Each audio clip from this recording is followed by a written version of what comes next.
Azumin nan fa Allah ranar ta yi yawa wallahi.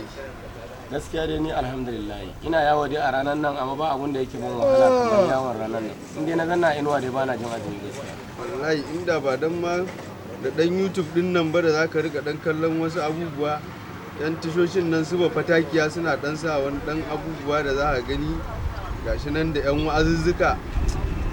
Wannan kaula rana da ake yi haka wannan ai gidan biredi sai haka a kawai a san ita ibada tsada gare ta yi a kwale kuwa kwale da Ka jure kuma zaka ji dadin ta. ai ba ta banza tabbas amma akwai daɗi kuma akwai wahala ba Ai da ma ibada haka take. sai ga mun wanne ne ya fi wahala wanne ne ya fi wahala Ibada yana da daɗi kuma shi zai kai ka aljanna.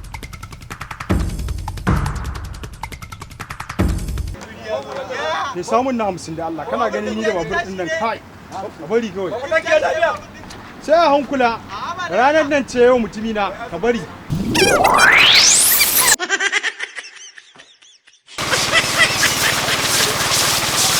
babur din fa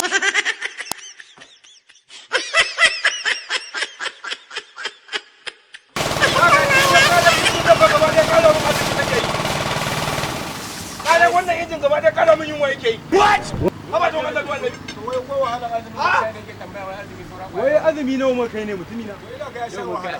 20 Ka manta kenan. ungo wannan ka rike 200 nan bukin ne daga nan har kusan goshin sallah zan dinga zuwa ana fesa mu kullun na 50